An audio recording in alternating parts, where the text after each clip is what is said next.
এখন কেন করা হচ্ছে?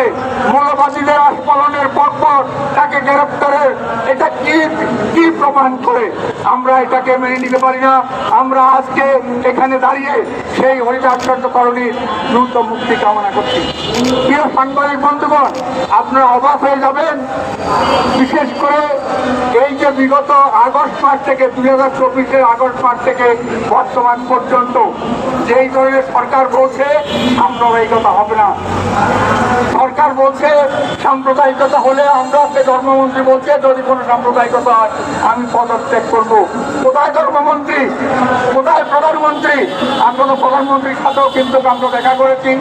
প্রধানমন্ত্রী আমাদেরকে আশ্বস্ত করেছেন বাংলাদেশের সকল সম্প্রদায় সুন্দরভাবে চলবে, যেটি বাংলাদেশের সত্যিকার ভাবে মূল ভিত্তি।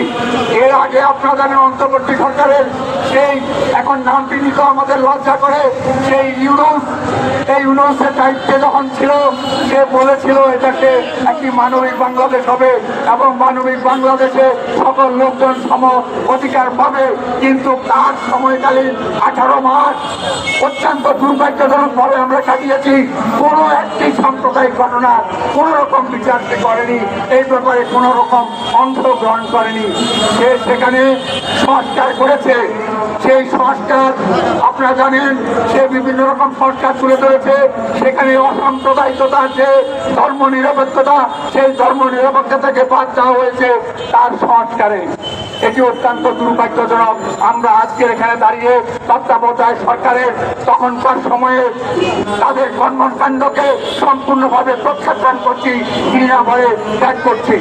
আপনারা জানেন 2024 সাল থেকে অদ্যাবধি আমাদের উপরে প্রায় 3000-এর উপরে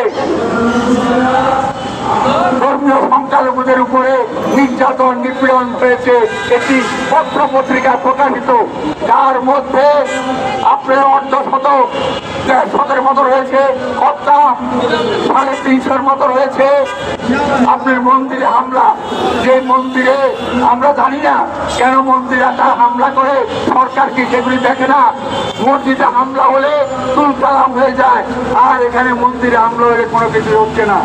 এবং আপনারা জানেন অতি সম্প্রতি বিভিন্ন জায়গাতে ধর্ম অবমাননার কথা বলে আমাদের সম্প্রদায়ের অনেক ছেলেগুলো, আমাদের যুবক ছেলেদেরকে সেখানে নাজেহাল করে তাদেরকে কারাগারে ঢুকাচ্ছে, কোন রকম আইনি সহযোগিতা পাচ্ছে না।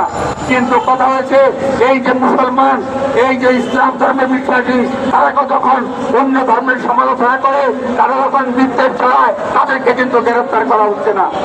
তাই আজকে এখানে দাঁড়িয়ে আমি মনে করি এই ধরনের সমস্যার সমাধানে সরকার এগিয়ে আসবে।